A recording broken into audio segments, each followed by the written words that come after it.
ഈ Ford fiesta എടുത്തു കഴിഞ്ഞപ്പോഴത്തേക്ക് ഇവൻ്റെ മീറ്ററിന് കംപ്ലയിൻറ്റ് വന്നു. അതായത് സ്പീഡോമീറ്റർ വർക്ക് ചെയ്യാതായി. സ്പീഡോമീറ്റർ അല്ല, നമ്മുടെ ഫ്യൂൽ ഗേജ് വർക്ക് ചെയ്യാതായി. ഫ്യൂൽ ഗേജ് വർക്ക് ചെയ്യാതായപ്പോഴത്തേക്ക് ഞങ്ങൾ വിചാരിച്ചു, ഈശ്വര പണി കിട്ടിയല്ലോ, ഫ്യൂൽ ഗേജ് വർക്ക് ചെയ്യുന്നത്. അപ്പോൾ ഫ്യൂൽ എത്ര ഉണ്ടെന്ന് അറിയത്തില്ല.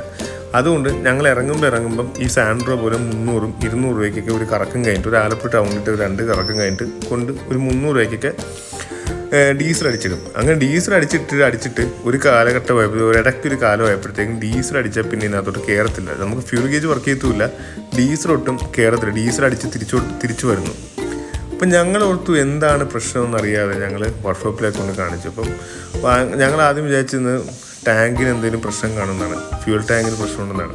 അപ്പോഴത്തേക്ക് ഈ രതീഷനൊക്കെ തന്നെ കൊണ്ട് കാണിച്ചിട്ട് പറഞ്ഞിട്ടാ ഫ്യൂൽ അടിച്ചിട്ട് കയറുന്നില്ല, എന്തോ പ്രശ്നമുണ്ടെന്ന് പറയുമ്പോൾ പുള്ളി ഈ സംഭവം ടാങ്കിനകത്തോട്ട് എന്തോ ഇതിട്ട് നോക്കിയപ്പോഴത്തേക്കും ഒരു ചെറിയ പൈപ്പ് ഇട്ട് നോക്കി ടാങ്കിനകത്തോട്ട് പൈപ്പ് ഇട്ട്